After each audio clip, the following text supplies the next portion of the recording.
Hey, this is the coach, Brian Wright, here for another Coach's Corner. It is July 6th. What's today? Monday? Yeah, Monday, July 6th. So What a Monday it was. we had a massive storm rip through New Jersey. Floods everywhere. Yes, literally a 6-minute drive turned into an hour and a half ordeal. And the crazy thing is, uh, one thing I never thought I'd ever wake up and think about was a roof caving in. But today, the roof caved in the unit next to my gym. So, yeah, we got flooded out. The building got shut down, and I stood in the rain for about 4 hours while we're trying to Oh, figure out that sucks. what the hell do we do next. But luckily, we have a second location, which we utilized a little bit to keep things going along. And yeah, so we're gonna do our best to get the power back on and get the space open over the next couple days. But man, what a weird morning. It wasn't even just the morning, it was morning to the afternoon. It was just a day. It was all the moisture that built up with humidity, with 100% humidity for, like, the last 5 days. It was like it just exploded, and And then it created this thunder, lightning, rain for how long? 12 hours? Yeah. did you see the video of the BJ's Wholesale Club where the roof collapsed? Yeah, it collapsed. And did you see it was like flooded at like where the Taco Bell was? It was like 4 feet of water Yeah, there was, like, 20 cars on the side of the road, just all, stuck. like, Yeah. abandoned from the water, really wild. But so, got home, I'm exhausted, but you did wanna hop on once again, join me on Coach's Corner, and Talk about a what do you wanna talk topic. about? I want to talk about how 155 has been overshined by 170 a little bit with the up and comers, and how these old guys, They won't go away. they won't go away, and they've just been like Justin. He beat Ilia. He is one Do of you the older think guy. do you think Max is a old guy? I think so. Uh, in the sport, yeah, because he's been around for so many eras now. Really, I don't like on an age scale, no, but in the sport, yes. Experience-wise, I mean, he's an old dog now. He's been in the UFC since Like what? He 2011, 2012. how old was he when he got in? 20, It 21? was like 2021 maybe, yeah. Crazy, crazy. And But now what is he now? He's like 36 maybe? I don't even know if he's that old. I don't know, but he is recently Max, I love Max, but he's looking the damage he's taken right now. I mean, he's fought Killers Row for a He's decade. fought Killers Row, but and the crazy thing is he's been one of the like the thing with Max is he's been in the game for so long and he got in so young. He had all of the experience being in the prime, in his prime. He's 34. Oh, I thought he was 36. That's He's only crazy. 34. Why you gotta age the poor guy? He's struggling enough as it is. I he this is the it's July 6th. This Saturday we have the Connor Max fight, and I think Max can pull it off. But if he loses, man, that's a huge setback. I think Connor can win, but I think he has to win early. I think if it goes past 2 rounds, I think Max just the damage will add up and he'll run away with it. I don't think this is gonna be a quick fireworks fight. No, I Max think is this not gonna goes do to that. round. I think this goes to round three, maybe four. So we talked about this pretty in depth last time. So the thing we were talking about, was how Killers Row 155, the old dogs don't go away, the young challengers keep coming up, That revolving door is not really there anymore but at they're not breaking 155. through. I Yeah, mean, so the old guys were gatekeepers, but they're not gatekeepers, they're like the belt holders. yeah. The Ilya was the leader of this new generation, really, and he was doing well. He was beating the older guys, and then he runs into Justin Gaethje, a real big 150, not big 155, but he's a real Compared one to Ilya, he's big. compared to Ilya, and he's a real 155er. Ilya, he got big, but it's not getting heavier is not going to assist your reach, and it's not going to assist your height. So that's what happens. Like in my opinion, he is in the frame of a 145er. I don't think he has the frame of a 55er. And when you run into a real 55er, it's going to be hard. Gaethje kind of just showed that veteran skill. I mean, veteran skill, grit, been forged by fighting Murderers Row for so He's long. been beaten by a lot of these guys, a good bunch of guys, and he's and if you look at those losses, they're only real big great fighters. Like he hasn't lost to anybody that's not. at that level. And I mean, I think we talked about it before, but I think Gaethje's superpower is the fact that he understands that he can lose. He's very human about it. He's not afraid of it. He owns it that it could happen. So he has the freedom to execute because he's like, okay, what's the worst thing that could happen is I lose? What's the best thing that could happen is I could win? So he just takes control of the moment and he fights his fight. And that's what I think is so amazing But about that's Justin also Gaethje. but a lot of these new guys, they've been rushed. Like, you can like, the UFC, it's not entirely their Let me ask you a fault. question. Do you think guys are getting rushed because Connor was such a meteoric rise and they're looking for the next Connor? Conor has, I think, 15 fights in the UFC right now, like, going on to his 16th. That is not a lot of fights compared to most of these guys, I think. And like, he's been around for so long, and that but, like and No, but but the fame that Connor got though. yeah, that fame he got in that little short amount of time, it's I think it's hard, like, impossible to So they're recreate. but they're So they're pushing trying to. but they're pushing guys that can talk, that have a look, They don't that like bring the entertainment. thing is now not everybody has like people now they have parts of what Connor had, but That's exactly. they're not gonna have all of it. Like, yeah, like you can have this most of these guys, they have the skill, but they don't have the talk, or they have the talk and they can't really back it up. Or they I mean, a lot of them, they have, like, a Conor ripoff talk, and then, they're good fighters, I but don't think Conor, I don't the one thing, I don't think people give Conor enough credit for being as good as he was in his prime. in his prime, there was really nobody stopping him at 145. He's went undefeated at 45. He's never going to go back, and he's going to leave. He left 45 being, I think it was 7-0, and in that 7-0 run in the UFC, he in 7 fights, he became at the time arguably the best 145er of all time, beating Jose Aldo in 13 seconds, beating Chad Mendez with like 13 seconds left. Like, he In a did, fight, it looked like he was losing. yeah, he did that in 7 fights, and like they're trying to like recreate that, and it's basically impossible. And that's the hardest part about combat sports is because it's real, and you can't fake it. You can fake parts of it, but you can't fake it. You can't fabricate, like, a scenario for people. And also, but Conor went to like one thing a lot of people don't bring up is the fact that he went to boxing and he put up a really hard fight for Mayweather. Like, that sounds impossible.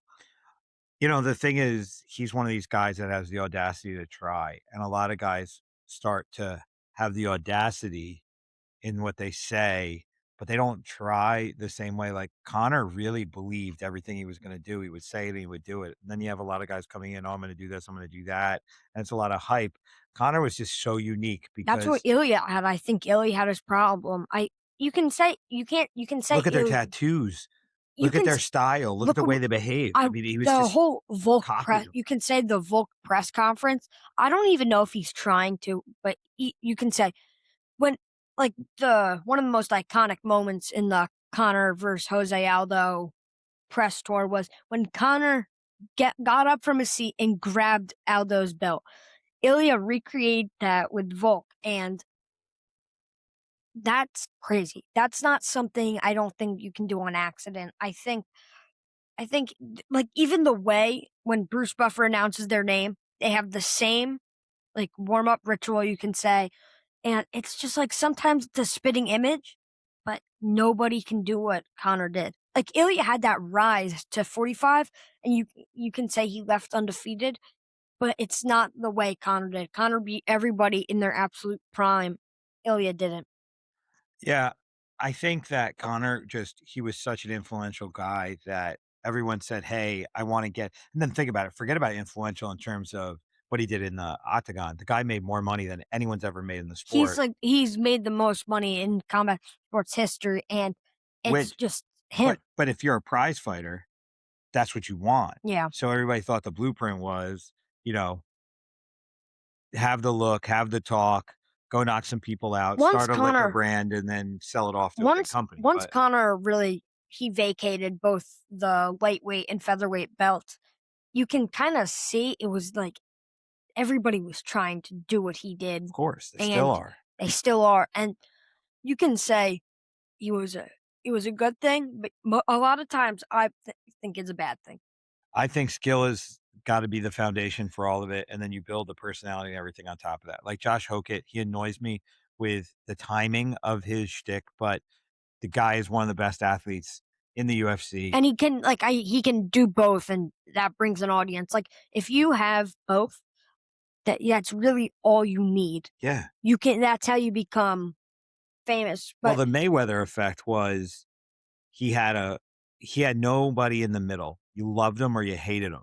So you would tune in to watch him lose, or you tune in and watch him win. You didn't tune in because you're like, "Ah, it'll be an okay and fight." that's kind of not to be honest, when you're talking about Josh Hogan, that's kind of where most people are at. That's where he's going, yeah. So Hokett is sitting in the sweet spot right now where the audience that wants to watch him lose is gonna tune in, and the guys that he's their hero are gonna tune in. So regardless, the fan base is gonna tune in. They're not gonna skip his fight. They wanna see how it goes down. But to go back to like my main point, we are talking about how the killer's row has been the same for a while, and recently I think it's been outshined by 170. 170 is 170 well, is the greatest we division were right we now. were driving around stuck in this stupid rainstorm, and we were talking about, the BMF title, and you were talking about Rashad Evans had an idea that the BMF should be, like, The best fighters of the year, and the they best like fighters of the year without a title. yeah, the fighters that had their best year and they fight for the BMF. I don't even know. It could be people with a title, but it just a lot of these title holders don't fight much. Like they don't fight a lot. But we were talking about, though, okay, good idea, but then what weight class do you do? I think I And was that's where we saying started in the I 55 and the I 70 argument. I think if they had to do that, I think they could do a 165 middle range, and you Yeah, but can the problem is the minute you do a 165, then people are gonna start campaigning to make the 165 division, which I don't think they wanna add another division, even though if we went every 10 pounds from 25 up to 205 and we then would see a heavyweight. lot of guys shine. I do have to say though, I think one of the fighters that would thrive at a 165 is Sean Brady. Oh, 100%. even if you don't love his style, he would be like the Islam of that division. Oh, I mean, there's so many guys that are tweeners. That Morales fight was literally sheer But size. look at the 185ers that are coming down from 210 pounds to make 185. If you gave them If the 190 195 to yeah, 195-pound, oh my god, Roundtree that would be a Roundtree at murderous row. Roundtree at 195. Yeah, that's probably his sweet spot. Yeah, but I just wanted to say how like 170 is outshining 55 in my opinion. We have the top guys are only new guys. Like even Usman, he's at 185. He's not really at 70, and he kind of was drowned out a little. But And so was Leon. so you have Islam, Garry, then you have It Prates, kind of Morales. Like that four-way right there, those guys could keep us busy for the next year and and nobody would complain because they're all exciting it fighters. kind of reminds me of that when Conor was at lightweight. It's like Conor's the double champ, Islam's that double champ, and it reminds me of that time. Everybody was a killer. That 2017, 2018 range. That was the killer's row. That I think that's where lightweight was just a revolving door of just really good guys. Savages. But since it's kind of been the same, it's been the same basically since. Well, but again, I think what you're pointing out though is that era, the survivors of that era. They're still the But guys that that era made yeah, them so good. the guys that that survived the damage they took. Like some of those guys, like Edson. I love Edson Barboza, but he was in that time. He was top 5. He was one of the best guys at the time, but he took the damage. Not the best. He's not doing well really after that.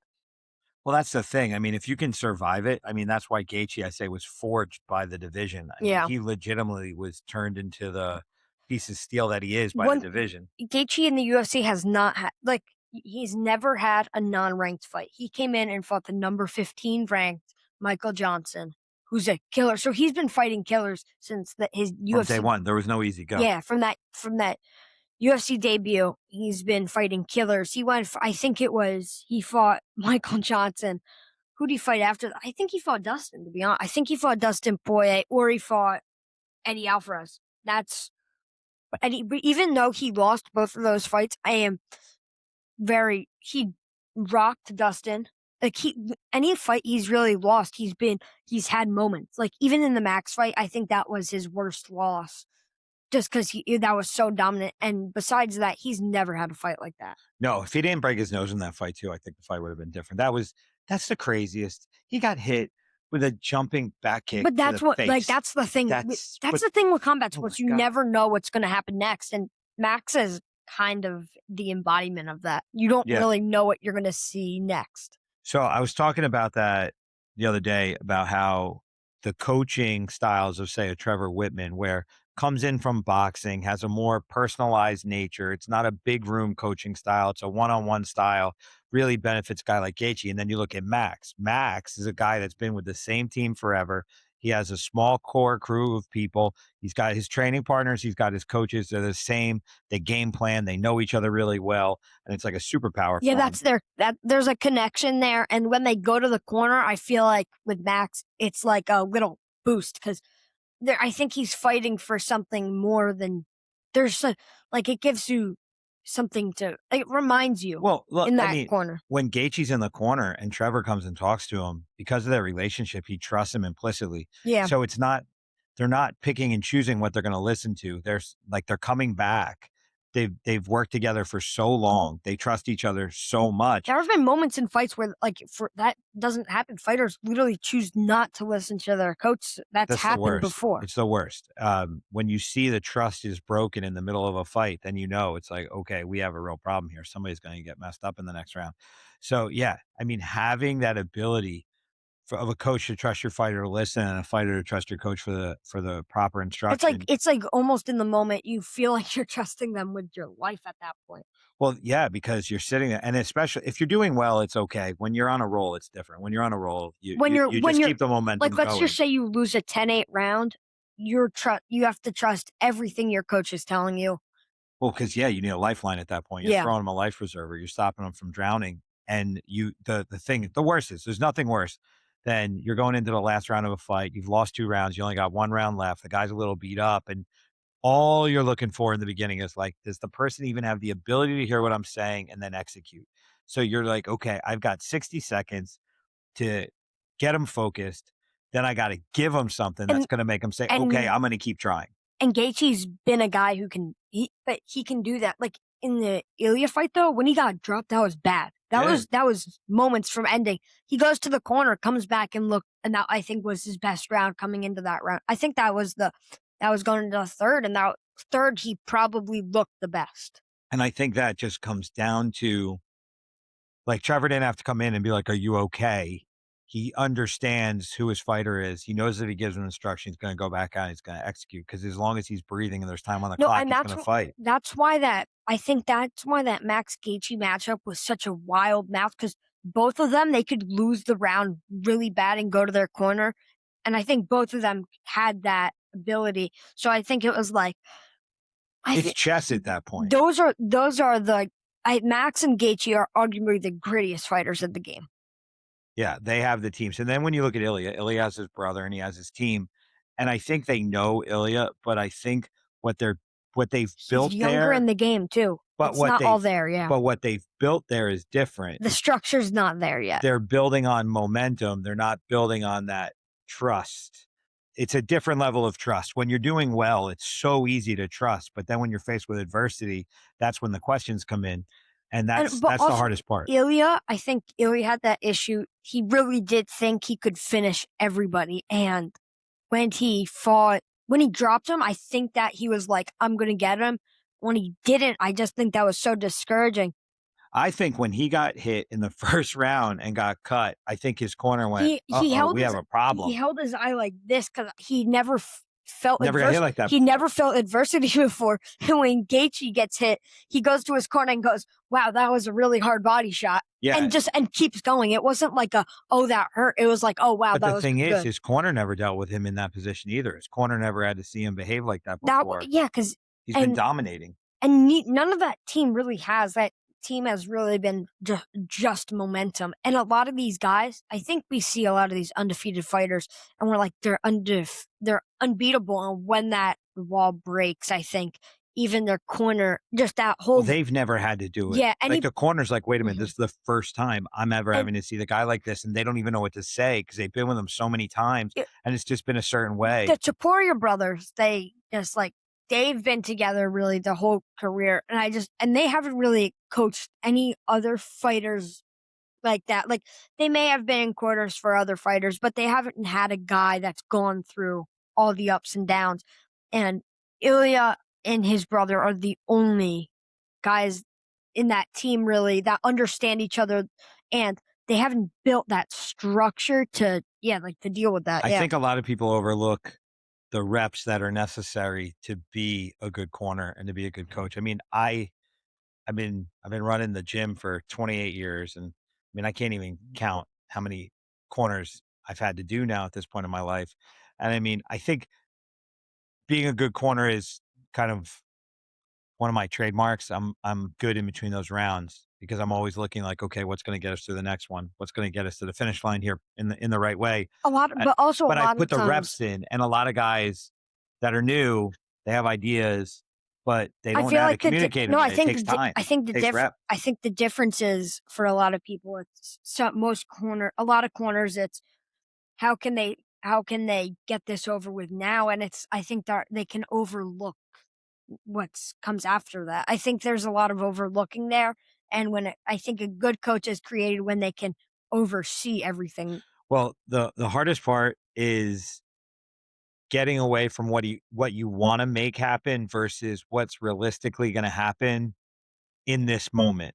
So So for me, when we get to like 30 seconds out, I'm starting to go through my head. I'm going, okay, this is what's happening. This is where he's at. This is where his opponent's at. This is so it's like it's a technical thing, it's a mental thing. There's a lot. And then it's like, okay, what are the key words that I know from having this relationship with this person that's going to get him to respond, that's going to get him to take the action that I need him to. That's the hard part. One thing And I have to again, that's just freaking reps. That's daily work with these individuals. One thing I have to say, going back to that, the rise, like the Conor effect, and how the UFC pushes these guys to go to like rise to the top faster. I think they don't have that building. They don't. I think they skip building blocks that they need, and I think that's why they get beat by these newer guys. Well, I think The newer guys have those building blocks.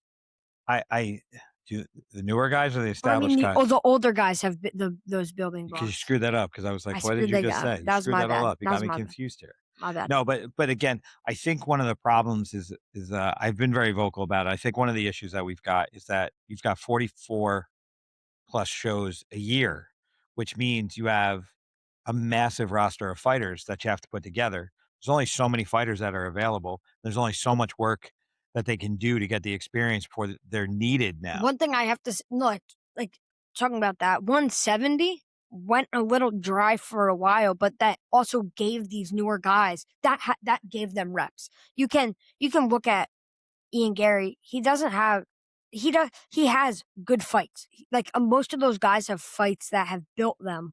And So do you know what happened to Max after Connor? uh, I don't. So he lost to Connor, and then he was kind of on the bubble. So Oh yeah. so his management strategically went and were like, "Let's fight debut guys for a while." And he went on a run of not fighting established guys. Yeah. And so he started winning, his pay started going up. He's getting his record up. He's getting experience. And then after a while, the UFC was like, "Wait a minute, we're paying him how much money?" And then when they figured out how much money they're paying him, then they're like, "Wait a minute, now we've got to give him some tougher guys." And he was able to get built But up. he Yeah. got the reps, so when he got the better guys, he was prepared. Where I think a lot of guys, once they get a little bit of momentum, then they throw him a good guy right away, and they're not ready for it. The guys with the experience, I mean, it's it's almost impossible to beat these people. Yeah, and that was actually a time where 45 wow, where I have the World Cup game, USA just got beat 1-4. That's Oof. oof. But just going back to that topic, Max is a guy who has those building blocks, and I think at 170, right? Yo, But, one like, thing right wait, now, wait, I wait. think One they thing I don't wanna overlook, but before Max getting building, let's talk about Gaethje. Gaethje was a World Series of Fighting, and when he was a World Series of Fighting, he had that but was his building that was experience. a building like, that was a time where the regional scene at the time not that wasn't That wasn't even even that was regional, not that was like regional. the PFL of the That's not moment. but I mean, PFL did but come out of that. that was that time where that there were, like, what can I promotions, I'm sorry. I forgot. I Well, you couldn't had find it. You UFC. had promotions that you can build up, and once you get there, I think there was a path to get to the UFC that was more clear than it is now. That's like now Contender, you can say it ruined it just because how easy it is to get on Contender. And once a lot of these Contender guys, they have been rushed in the UFC. Absolutely, but then the other I mean, look at, Daniel Cause no, Cormier, cause though. wait, cause on Yo, Contender, you need one good knockout, and then you have that momentum going well, into the no, UFC. you don't so the problem is with Contender is that you're not being judged by a body of work, you're being judged by one night. Yeah. So, if you come in there and you haven't had the hardest path to get there, and then you go in and then you knock out somebody in a dramatic fashion. Can you hold your mic? What's the matter with I'm you? sorry, it's my But I'm sweaty. if you go in and you knock somebody out, you're gonna get your contract, and then they're gonna be hyped about you, and then they're gonna start giving you the push. How many times have like, it's not there's not many times in Contender Series history. I think Bo Nickel is the only one I can come to my mind where a guy wins and is get and with in good fashion and gets told, "You gotta come back Yeah, but, another time." that was his wasn't that his 2nd pro fight? Like, yeah, like, only I mean, times it's like that. crazy. Right now, you only need 3, 4 fights to get into Contender. Or you can be the only guy with your medicals and a relationship with someone that's got the pipeline, and somebody falls off and they pull you in. I Yeah, mean, how many ti that's happened a few times now in Contender Series history. so you have guys that are just, again, popped in because it's television, man. The show has to go on and somebody's gotta fight them. And, it's funny. I get a little bit of criticism because I criticize the pipeline.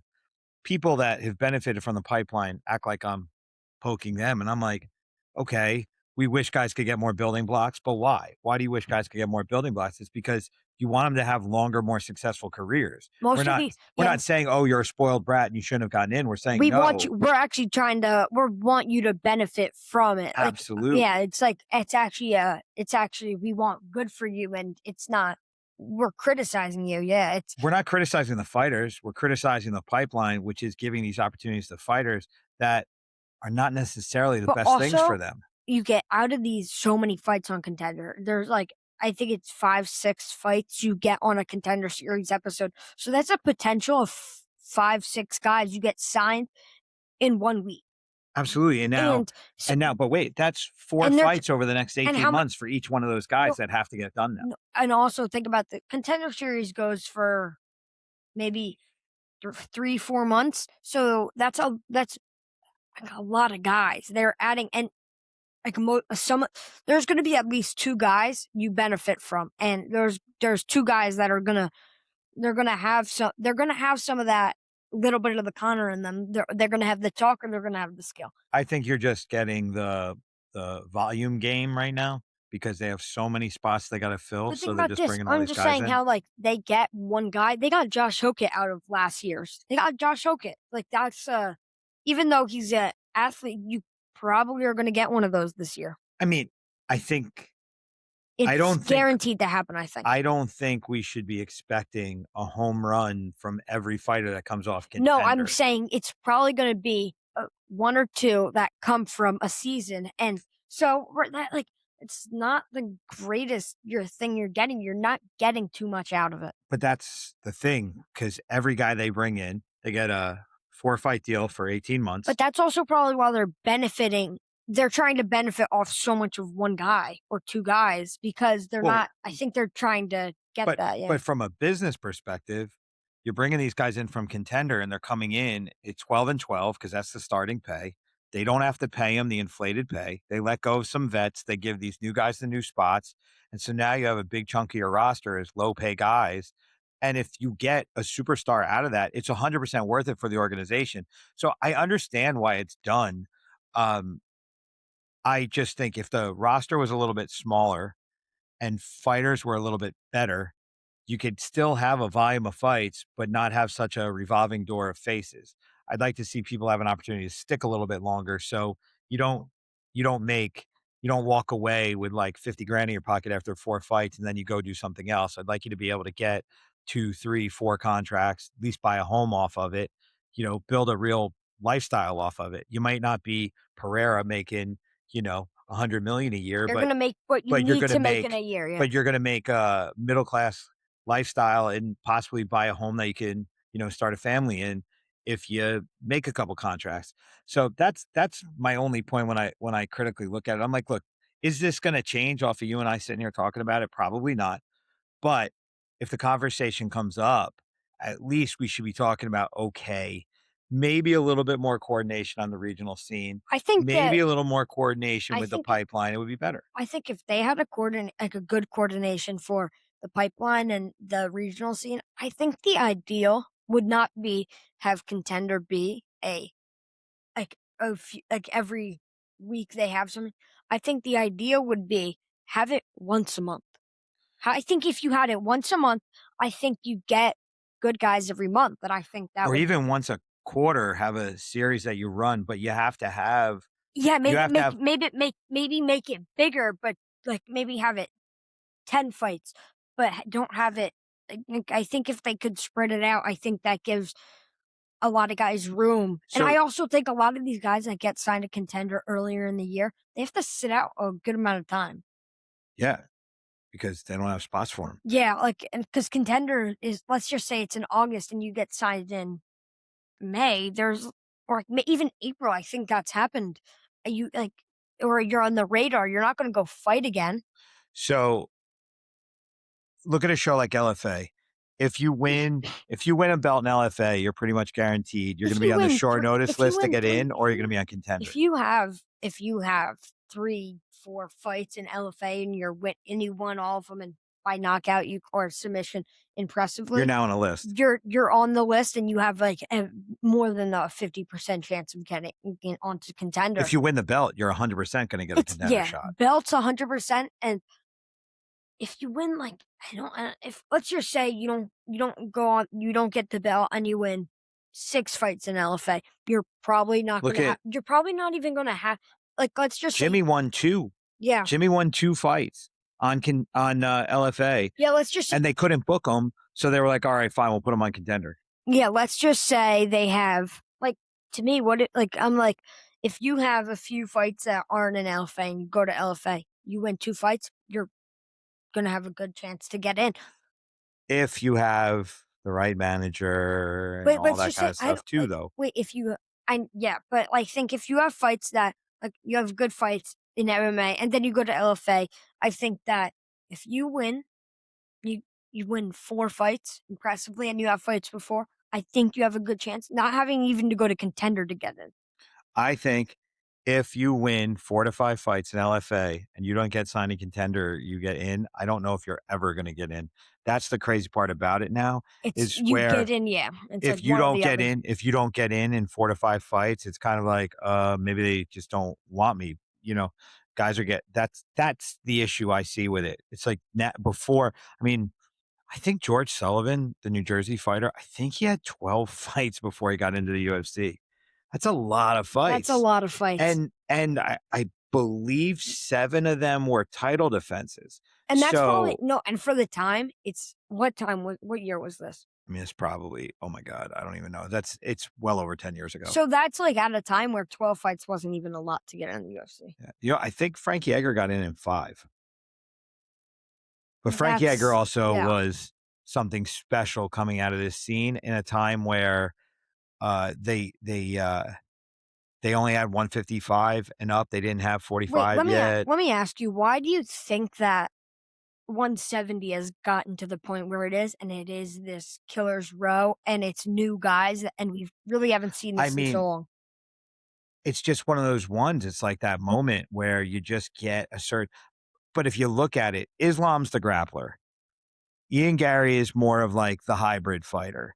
Prates is the striker. Prates is the striker. Morales is like the He's wild style he's striker. the heavy hitter. And then what's his face? Sean Brady? No, the one with the high kick knockout on Usman.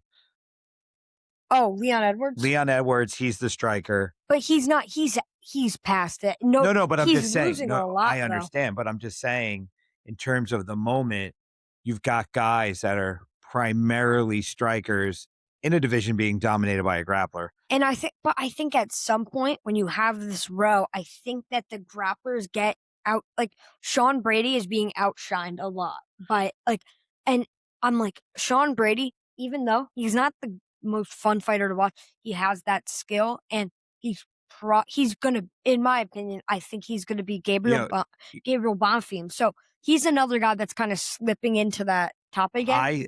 Okay, so the George St. Pierre era, a lot of people were critical of George St. Pierre. One thing George St. Pierre realized was when you have the belt, you want to keep it and you do it anyway. And you don't even have to be exciting. But yeah, you do it any way possible. So he started to lean more and more into his wrestling. And if you look at Sean Brady, I think because of the style of the guys that he has to go against now, people are saying that he's not as exciting, but I think he's so intelligent because he's fighting to keep them there. And he also got and he's not trying to finish them in a way that's going to allow them to get up. He's staying active on the ground and just dominating. He's gotten to a point now where he doesn't really have to be exciting. You can't deny him if the wins are coming. Yeah. Because he already has the body of work to give him a shot. He's not the unranked guy going on fighting unranked fighters. He's he's top 5, maybe 6. He's in that range. The hard part for him is because of his style. When he loses, where if like Prates loses, he's going to drop a spot. If Brady loses, they're going to drop him 3. Yeah. And that's the unfortunate aspect of this because it's the way you win, really. Yeah, they really want to see the knockouts. The fans want to see the knockouts. And also, yeah, Islam Ian Garry is an interesting fight. I'm having trouble picking on that one. I'm going with Islam, but Ian Garry has everything you need to win. The only thing that I see between Islam and Ian Garry that I like is the fact that Islam has needed a guy like this to give him the opportunity to surpass Khabib. If Khabib didn't have Conor, Khabib is a really great fighter. He's not that guy. Conor has us putting him on Mount Rushmore because that was the fight. A lot of people get upset when I say this, but I say my friends who know the sport to a degree think Khabib is like that, but they think Conor's more they know Conor, but a lot of people don't know Khabib. But Conor made Khabib. 100%. They made each other. They made each other. Conor lost to Khabib with so much drama around him that was entertaining in a way that like his loss didn't even matter. That loss was probably like the big. In a way, it was a win. It was a win. And Khabib jumping into the crowd and going after Dylan Dennis and everything. Oh my God. Made him more money than the actual fight, I feel like. Yeah, and the crazy part is that Conor gave Khabib the get out of jail free card by throwing the pallet thing through the bus window. It was didn't nuts. Even make it even. Like that made it. Khabib's like still a little behind him on the trouble. On the craziness card. But no, like if any other time, if Khabib ran out of that octagon and jumped in the crowd and beat anybody up, he would have gotten hammered by the organization. But because of what they went through to get to that point, it was kind of like, these guys have a lot of beef here. Wasn't it the biggest? Isn't it the biggest event in UFC history? I think it's one of them. Doesn't John Jones have the biggest? I don't know, but I believe it's top 3 for sure. And who do you think is John Jones's Khabib? I don't. Cormier. Like rivalry wise, or like the rivalry or that tough matchup. Well, no, the rivalry that made him famous. The rivalry that made him famous. I think it's Cormier. I think it's Cormier. I think they took it to another level. Like I was about to say skill wise toughest matchup. It's gotta be Reyes. That fight, you can I Yeah, no, but I'm saying in terms of like a fight, like an opponent with that told such a story that it made us pay so much attention that it elevated their status. Like I think it was Cormier. I Cormier actually went after John got suspended. Cormier came in and was that dominant champ. He but I think Cormier benefited more from the Jones rivalry than Jones Yeah, even did. because he was able to sustain the division. He was in the division and was able to become double champ off that win. Because after, though he lost in the first fight, I mean, he lost, and it kind of pushed him farther because he got the belt when John was out, and when they rematched, even though he lost, John got suspended again, and and DC came in and got the belt, So, but became double champ.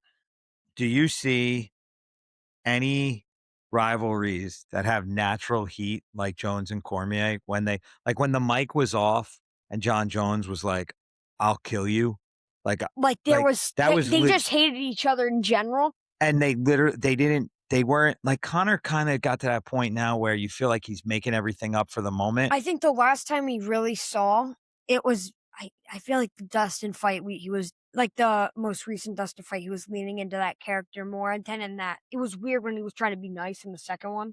I think Hamza and Strickland was legit, I think that was the most recent, but it was what but was Strickland was comical about it. but and they were Hamza was legit. no, and they were nice to each other in the cage. It's like, I just think it was the respect that they got there, but I don't think it was respect. I I think don't it or I was just think it was I think like it was just this weird psychological crazy thing that happens when enemies get in cages, they become friends because they know what they're about to do to each other. I It's think that wild. I don't think we've had anything like that in a very long time. I don't think we've seen like What you call it, Brock Lesnar and oh my god, he was the other commentator at Frank WB Mir. Frank Mir, Brock Lesnar legit hated each other.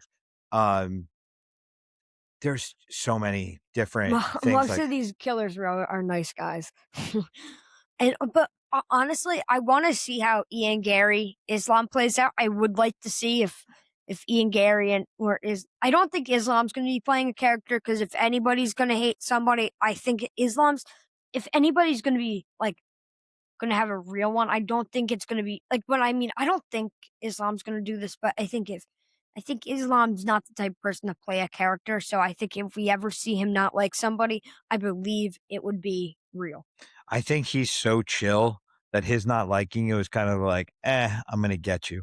Which is Because I so think he he's just kind of so casual, he just shrugs it off. He's like, I'm just gonna beat you. wait, I have a question. Do you think skill wise, do you think Islam is better than Khabib? Yes, I think he's a more well-rounded I fighter. do too. His striking I is think his much better. striking adds a different dimension than Khabib.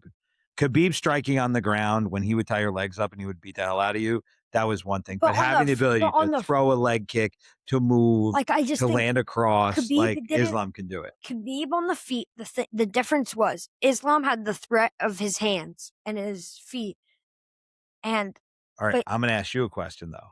Do you think if Khabib kept fighting, he would be doing what Islam's doing? Or because Islam may just be the continuation of where Khabib was going. the thing is, I don't think Islam. If Khabib fought for a good amount of time, I don't think Islam happens in the way he did now.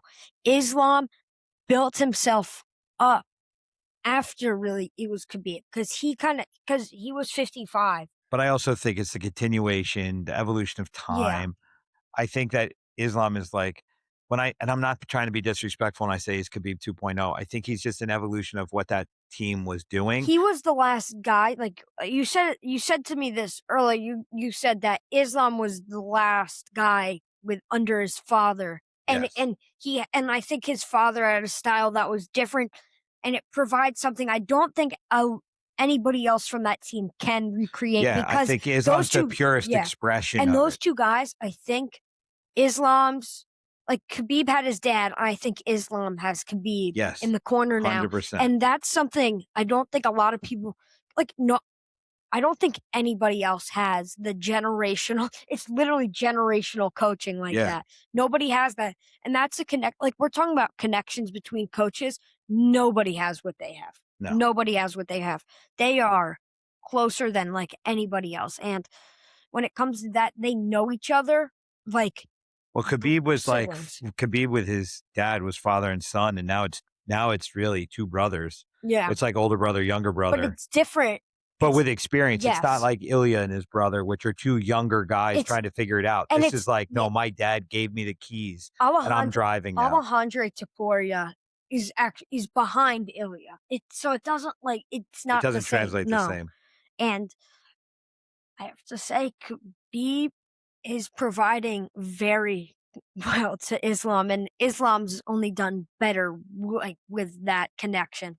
And I think Islam's gonna beat Ian Gary, but I think Garry could do it. I think Gary can do it. But I don't think he will, but I think he can. I think that when you're fighting Islam, I think it's different than The fighting next any. time we talk, I'm probably gonna say it's gonna be Garry, and then the time after that, I'm gonna say Islam, and the time after that, I'm gonna go back to Garry. This one's a hard one. This is It's a this real one's rough hard. one. This is rough. I think for me, I'm gonna make my final pick when I see them in the octagon. I When they think face it's weird when they face off and I can see what's you going on, it's yeah, like a whole nother level. Islam, but the thing is when you're fighting Islam, it's different. It's different. You're not fighting like when you fight, let's just say for another champ, I think we can use Joshua Van. Let's just say you're fighting Joshua Van. It's not going to be the same level of stress when you're fighting Islam. It's like you're fighting Islam, and then you look over, it's Khabib.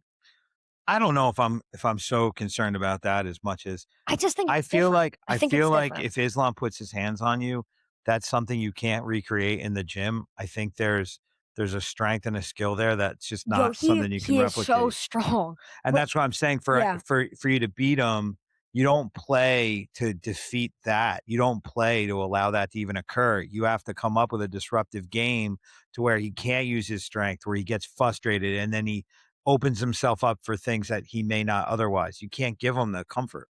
yeah, I have to say since we had the super fight with Islam and JDM, Islam dominator. But like now I never thought otherwise. yeah, I that one was weird because JDM he had hype. Okay, let's talk about exactly what we've been talking about, guys that have quick paths. That's JDM's JDM. got The quickest path. the quickest path He ever, got and it so was all lucky. hype.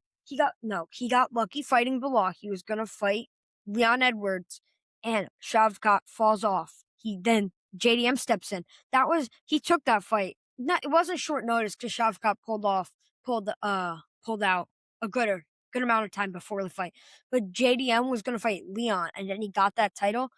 I think he has less fights to the title than Conor does, to be honest. But again, he came in.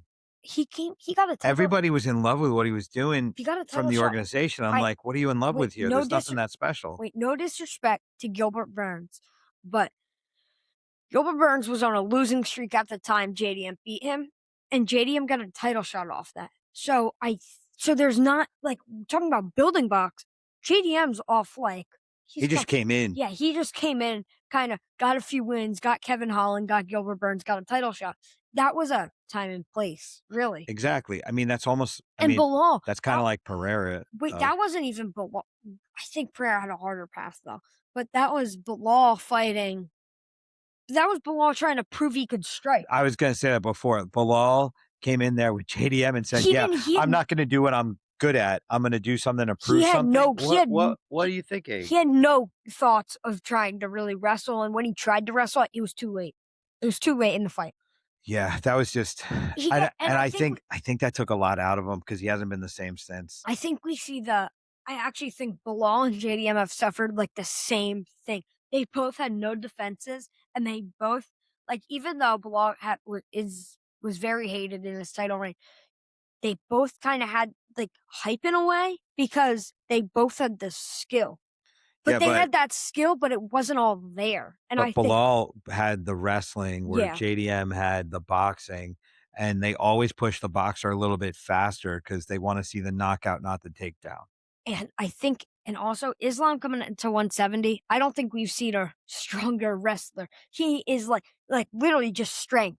He has strength like nobody else What does. about when we were watching RAF and Marab versus was that Marab versus Frankie? Was Uh that Marab versus Frankie? mm, I Who did think so. Merab go against? Yeah, it was But the Merab thing that first. was Yeah. so crazy is we all look at Merab and we go, "Oh, phenomenal wrestler." And it was the first time RAF was the first time he actually wrestled under wrestling rules. MMA wrestling is completely different than like Wild. it's crazy. So when we say Islam's a wrestler, like if you put Islam in RAF, I don't know if he's gonna No, do the well. only guy I think that's been able to do that is Armin. Armin, he's beating all these good And real Hamzat was wrestlers. already a wrestler. Yeah. So it's crazy, and I think let Armin's the one we don't really talk about, and Armin's the one that got left behind. Armin Armin had I think Armin deserves it. He deserves the title shot more than any other person in the organization right now. And Is it me or is he everywhere? what do you mean everywhere? He's Just like like, front row of oh every yeah, event. yeah, he has There's an event, he's there. UFC. The UFC hasn't booked him, and he's at RAF. Like He's he's at at every REF. He was at every month. MVP. I think he was at a PFL. He's at He's at everything. every event because I think that's true. He's just trying to promo himself to get. Honestly, he has the money and the time and the connections, and he's working with 1,000,001 different people because He's he making. can. I'm pretty sure he's making really good money at RAF, and this is this is a guy who has all the money he needs. Fighting is like Yeah, his hobby at this and point. I think that's why they don't trust him to get a title because they don't know what's he gonna do with We it. saw what happened. I think that we saw the results of that the last time when he fought Islam. We saw that, or he didn't even fight him. He pulled out a day before. We saw that you can't rely on him. He's not a but like I think he takes it. I think he got over that though. I think he's more serious about it now, but I don't think the UFC is going to fully trust him. So I think they're giving him the hard. They They don't trust John Jones. Why are they gonna trust Armin? yeah, he had the like a super long layoff. It was like a year and a half, and then he goes out and then fights Dan Hooker and destroys him. That was That's Dan ridiculous. Hooker. That's I another know. guy. Why do they keep plugging Dan Hooker? He gets into brawly fights, and that's what they want. It's so crazy. I mean, how many fights in a row has he lost now?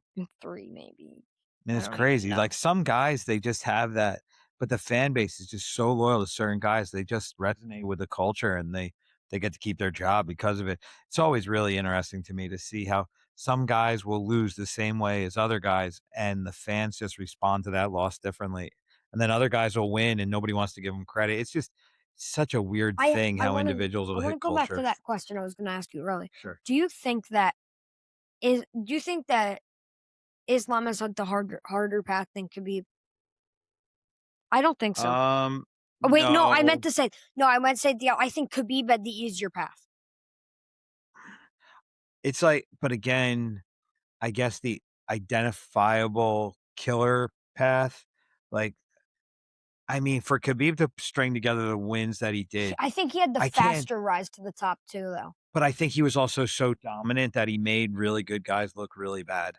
He made Michael Johnson like he didn't belong in there, and that was at a He point when literally he was that was at begging Michael Johnson to, like, stop trying so he didn't have to hurt him anymore. yeah, he was just, caving it. That he was just punching his face until that fight was over. And that's the thing when you're so dominant in a division that has really good You guys, but wait, they're not dominant guys, you don't look like you have and the hardest path, if but Khabib you're just that good. if Khabib went to 170 and fought Usman at in Yo, 2020, Usman in his prime, I think, beats Khabib. I do too. I think the striking and the wrestling was there. Like talking about Khabib, I don't like his title reign has been like we said was made to famous because of Conor, and then he beats Dustin, and then he beat Gaethje. Okay, But but let's just say I think that was a time he only beat very just strikers, people but that went in there to but strike. but I think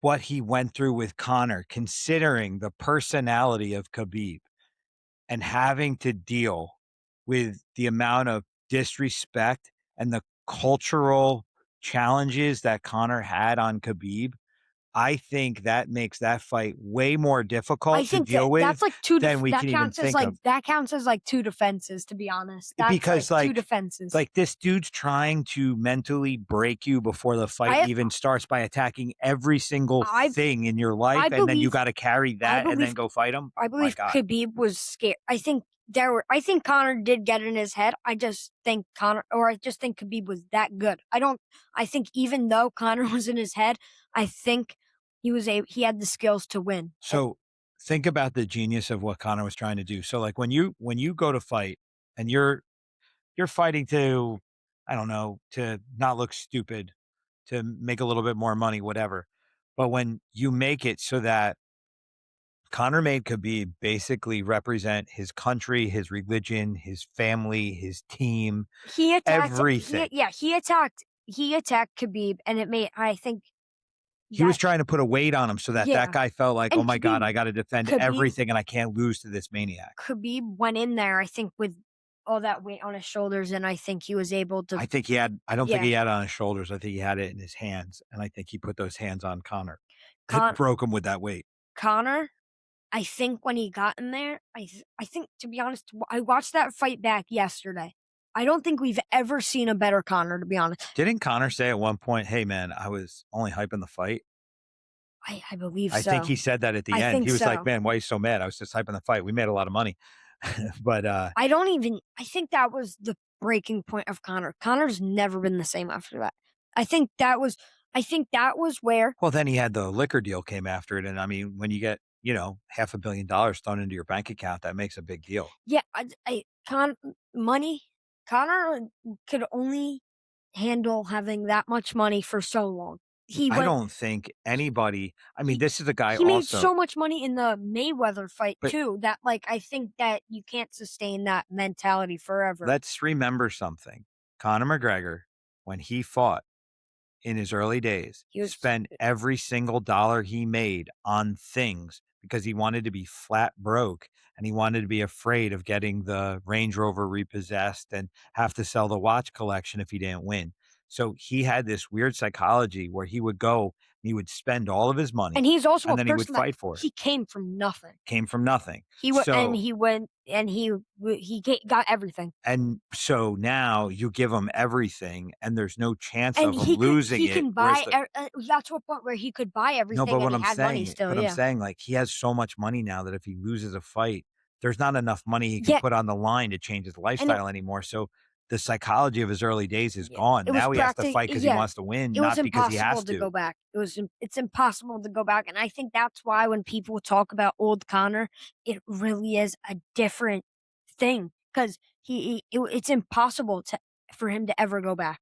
When you And have everything and you don't really need anything, what's the he point? can go back to the same training styles and the same things he did, but It's not the same it's fire. impossible to be the same, and because that he was literally fighting for everything. Yeah, and, I mean, that was a self-imposed I pressure don't that he can't replicate I anymore. don't know a fighter that has been willing to fight for everything in a very long time.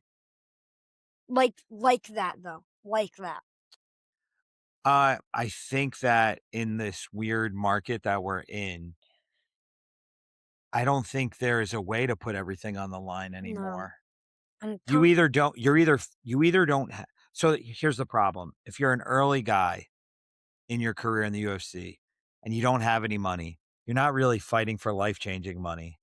So there's not you're not you are kind of fighting to keep your job, but your job's not everything because you could probably make more money doing something else. You're not really at risk until you get like a couple contracts in and the money gets a bit better, but it's not like this like the Connor thing was different. I mean, Watching Connor fight back then is like watching the Mona Lisa being painted. It's insane. It I don't know if I'm gonna go that far with No, it. it's a Come saying. on. It's a saying. It's a saying. It's a saying? Okay, that's a saying. But it's a insane thing because now only you're only able to look back on that person, and you can see that mentality was slipping away slowly when I think the start of that was the Mayweather fight, and then when he got the double champ, and then he goes on to fight Khabib, and I think that was gone. I think people underestimate the damage that boxing does to you as well in terms of it makes you a little bit stiffer. You're not training as much dynamic technique. You're just boxing. he So came in you get stiffer. He was stiffer. He got slowly stiffer after that fight. because it Yeah, changes and you. then he went back to I think and you can see now thinking about it, he went back to his boxing style after 2 fights Yeah. after that. he went to the dust. I think the downfall of Conor McGregor really was when he went back to that boxing style and skill wise, and Dustin, because he's not a boxer, he's not. No. In the in the Mayweather fight, he tried using his style, but you still have to use boxing like like skills, and Well, yeah, I it mean, ruins you. one thing boxing proves time and time What about again. Francis Ngannou? He doesn't. He's way stiffer than he That's used to be. yeah, Yeah, that's I think all these guys like that. And the one thing that boxing always proves is that you can't win a boxing match unless you're going to actually box. And that's the crazy part about it. And MMA, there's no like you can't say like, oh, you have to MMA it. MMA is something that it's more of a personal style that can challenge the different skill sets. But boxing's only one skill set, and there's only a handful of ways to box. So if you want to come in and you want to MMA boxing, you're going to get knocked out, or you're going just going to get ground out, whatever. You're going to get beat. yeah. You know, it's just He such a Connor could strange only sport. Connor could only be ahead on Mayweather for so long. Yeah, Yeah, you. I don't now think anybody could stay ahead of Mayweather for that long. He's going to get you eventually. yeah, you can. Connor was piecing him up, but it was just that was I don't even not think he was happening. piecing him up as much as he just Mm. there's a difference Mayweather, between landing punches and piecing somebody up. I forget who said this, but one of Mayweather's closest friends said that the day before the Connor fight, he said that he was gonna he was gonna grind this one out because Connor is was not gonna be able to be in there for that long. I think the the thing with boxing is that the shorter rounds, but more rounds, that breaking it up. You get Yeah, to go back to the corner every couple minutes. You get more instruction. it's like little sprints. It's sprints, but then sprints and then instructions, sprints and instructions. So in a 15-minute fight in MMA, you have 2 times to talk to your coach. In a boxing match, you have 5. Yeah, It's that's a different. lot. It's different. It's a different level of communication. It's a different strategic situation. So, yeah, boxing's different. I just wait. I want to go back to one thing, and Sure. now You that always wanna go back to something. no, I this is I are I just want to say that going with the Connor fight, I do think if he beats Max, do you think they're gonna push him to a title shot? I think the numbers behind the card will be so monstrous that I think it's gonna be hard for them to not do that. I mean, who else do you want? What, you wanna fight Michael Chandler? Get the fuck outta here. Him versus Gaethje's like that fight would sell so Okay, much. him versus Gaethje, him versus Islam. Him Yo, versus Islam yo. would be that would be the I don't Khabib. know. Is Conor ever Um, gonna go back to 55? Is he gonna go to 70? I don't know, but could you imagine Ilia Islam, Topuria versus Conor McGregor? but also, could you imagine Islam versus Connor? That would be I and actually don't give a shit about that because Islam murders him. exactly. I Eh, don't give a shit about that at all. And you wanna know what bothers me about that? If they do it, Conor's gonna go back in on Khabib again. I'm like, "Bro, you It's already went in on him. Please don't do that to us again." it's you can't really go back, and it's like Islam. There's not But you Conor's can't in say anything bad about Connor's Islam. trying but Connor's trying to recreate the past all the time. He's not trying to create a new future. He's just trying to go That's backwards in time. no, that's So you put Islam and Khabib in front of him, all he's gonna do, he's gonna skip Islam and he's gonna keep going into Khabib. He's gonna say, your younger brother ain't shit and, whatever, you shouldn't have retired. And he's gonna go after his people and his religion and all his crap all over again, and it's gonna turn into a nightmare. It's embarrassing he's when just he trying, does this. and I think Ilya and him. I think that would be the, and I don't. I think all the super fights with Connor are gonna have to go down at 170. But I think they're gonna. If Connor wins, I think they're gonna aim for him and Gaethje, or him and God, him and Gaethje. or him and Ilya. Well, here is the thing that's so crazy. If Charles didn't grapple fuck Max, he'd be fighting him If right now. Charles got a knockout or he got knocked out, he would be fighting Matt I or think Connor. I think they wanted Max versus Connor for the BMF, and Charles fucked all that up. I think Charles did have the ability to stand. He looked pretty good on the feet that night. Uh, If I'm Charles in that point of my life, why not? I'm not shitting on him for it. I think that it's fine. I don't think he's even being punished for it. I think he made enough money off that fight that he's very happy right now. That fight was actually pretty much that was pretty close to a super fight. That was a big fight. That was an amazing fight. I just think I think nobody was thinking that Oliveira was gonna the way Oliveira what has been fighting, he was not grappling, but I think he learned from what Charles learned from the Ilia fight was that use your best abilities against people that are I think like don't try and use your like okay ability against somebody's amazing Well, ability. don't try and win the fans, try and win the fight. Yeah.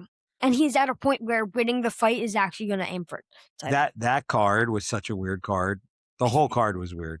That was Yeah. just a strange one. You know, it's weird, like, sometimes you see a card and it's like you just feel every fight's gonna be a knockout, and then you get the ones where you're like, "Oh my god, no one's knocking anybody out," or just, "This is gonna be weird." You just feel it, like, No, like, the energy changes you and, can like, see you it's can like see it coming. on paper, you're like I feel like that whole card on paper, we're all like, "Oh, this is gonna be bangers, they're all gonna be knockouts," and you get there, and I think the vibe was different, and the vibe was like, "Oh, they're gonna grind this out to a Yeah, decision." it was really weird. It was one of And we those were nights and there. yeah, and none of the fights went the way we thought they were gonna go. Everyone and the ones we thought that were gonna be decisions were knockouts. Yeah, it was just one of those ones where the script got flipped and they I confused the think hell out of that and us. also that one, a lot of people were a lot of people the day after that fight, online, people were upset. And then I think now you look back and they're like, was it really that bad? I just But think it was a again, showing the skills. but I also think that that's another thing about 2026 and beyond is that the speed in which we're going from card to card to card. You get a card where in that moment you're like, I don't know how I feel about this, or I didn't like that card. Then 2 weeks later, after you've had enough space and you've only seen the highlight reels, and now you're just remembering the best moments, and you're going, "Oh, wait a minute, it really wasn't that bad." So I think that The White House card had people have literally only brought up like for like the first week after a lot of people anybody that was looking to hate only brought up the bad parts. yeah, And now we're looking back, we're like, oh, that was probably the good that's greatest like sporting event I've ever seen in my entire life. visually and fights lived up to the hype. Yes, that was the first event in a very in like since I think UFC 300 where all the fights lived up to the hype we gave them. Like a lot of time, fights have been over. Like 2026 fights have been overhyped way too much. Of course. But look, They're just okay, looking to hate if it goes wrong. I think. but they overhyped like Patty versus Gaethje, and that ended up being like one of the most fun fights I've seen in a long time. I think they were looking. I think most people were like, "Oh, this is gonna have get Patty knocked out, or Patty's gonna submit him really But quick." that's what's the coolest part about fight sports is that you You get never these know. like you never know. They kind of hype a fight and then it's a banger, or they go all in on a fight and then it's like Max just drowning. But whatever. It's just. But again, that's combat sports. That's the way this business goes. Max is the one thing I like about Max is Max takes a loss like nobody else. He's like no, and he's never like, oh, I'm gonna get this, I'm gonna do that. He's like Max is the joke is he just when you ask him a question about the fight, he goes, I guess we're gonna see on Saturday night because he knows he's at a point in his career where it's like you never know. You never know. With him, probably like there's a chance he's gonna lose. There's a chance for everything in MMA, but I think that Max has showed that to us because we're like, oh, he's gonna knock out Charles. No, he Nope. didn't. Nope, it's not gonna happen. So like, yeah, and also even going back to when he was at 45, the first one, I think Volk won. The second one, I think he won. But and going into that third one, everybody was like, everybody's like in our hearts, it's 1-1, but to the facts, it's 2-0, and that goes to show you Max is such a solid guy. He will lose, and you'll still be like, oh, I think he needs the rematch. You know the thing too, though, Folk and Max are really special guys because they're so likable. You don't want either one of them to lose in these fights. One thing I wanted to point out about we were talking about quality.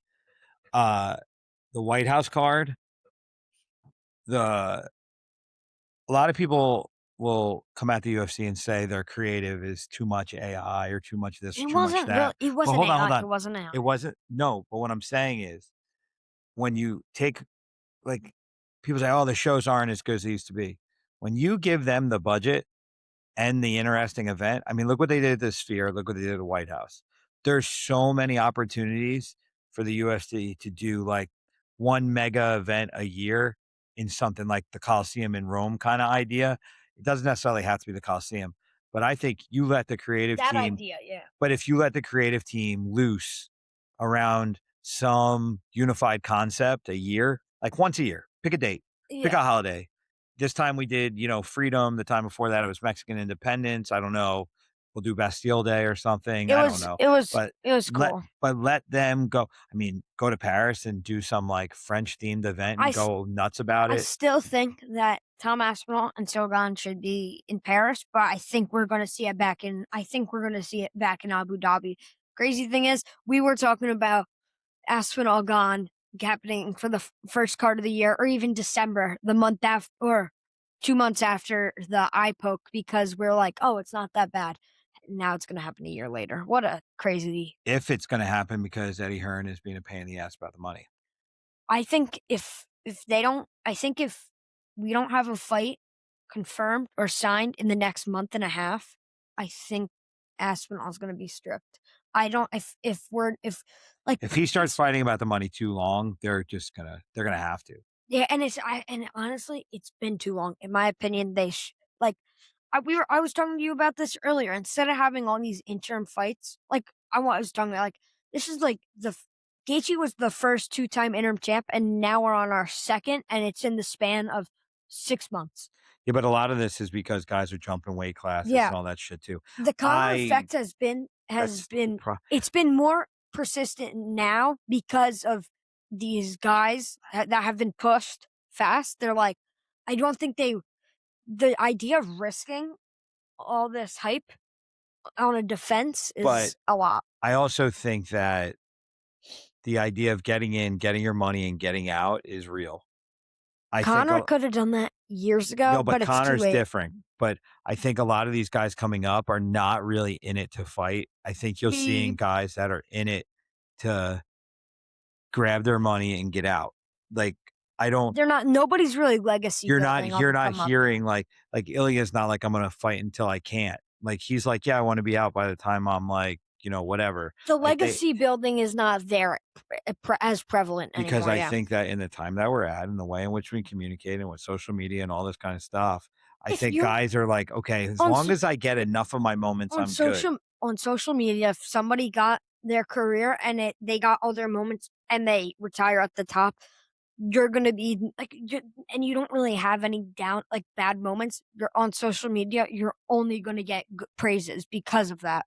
Khabib only really gets praises, to be honest. Like even the hate, it's not any. Well, it's like you hate him for being good. It's not anything about how he was doing bad. No, you hate him for being so dominant, Yeah, which is weird.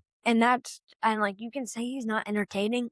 Be honest, he was entertaining. He would beat on people for 15, The 25 only reason it minutes. wasn't entertaining, I mean, Mike It was Tyson, wrestling, yeah. well, no, it was the same. So the thing about like even like a Mike Tyson at one point in boxing, it was kind of like the predictable. So people weren't tuning in the same every time because like, he's just gonna knock the guy out. And then when he lost to Buster Douglas, then it was like, oh, There's other who's gonna do it next? there's And other then it all started to possibilities. come in. Yeah, like when you Once become so yeah, dominant, people are bored with your domination, then it's like, ugh. once you show there's new possibilities, I think that like, there's a point where, like, there's new possibilities, it slows down, and then there's new possibilities back. It's like, that's kinda how a lot of these guys' careers go, but a lot of these guys don't make it to that. Most of these guys don't have that cycle. Well, I don't think a lot of the guys actually wanna have the long life cycle anymore. I think they wanna have 1 or 2 really good cycles, get some momentum, get their name up, and then get the hell out. And to be quite And honest, then get a but job. the thing Yeah. is but the Mm, amount of damage that this sport does to people, it's not I like have no problem with it. Like, I had somebody, it um keeps the flow going. so we had a guy, like, win something, a couple months ago, and the idea of fighting again, it was like, "Yeah, I don't know if I need to." One side of me is like, "Okay, you have all this talent. Why would you not?" But then the other side of me, I'm like, "Well, if you achieve what you want to achieve and you're good, you're gonna be okay. Alright, move on because this stuff's brutal." And I when you're mean, at that level too, I feel like if you make it to a good spot in your career, you've made it already by even just getting into the UFC. yeah, and again, if the risk and reward are not lining up for you anymore, just stop. Yeah. just for your own safety. I mean, the amount of brain trauma these guys are taking, I don't even think we're beginning to see. Everybody always talks about, oh, MMA, it's not as bad as boxing. I'm like, man, the way these guys are hitting now and the amount of shots some of these guys are taking. In the earlier years, there was more grappling that's going on now. I think we have more knockouts now than we have grappling. I'll have to verify that. That was something you should do that tomorrow. You should go on some kind of Mhm. deep dive and see if the knockout ratio versus the submission ratio is higher. Because I don't see the same amount of submissions that I used to. In the early days, Yeah. like every fight was ending with like a freaking rear naked And choke. if these guys are even going for submissions, they're going for these wild ones. They're not going for the ones that are really gonna work. Guys are just getting position and pounding people out. Mm, It's they're playing it safe that way. I mean, honestly, a lot of submissions, guys will go for it, and when they lose it, they end up in bad position. So yeah. now they just like, okay, let me stay in good position, control, control, control, hit, hit, hit. And if I get the obvious, they go for it.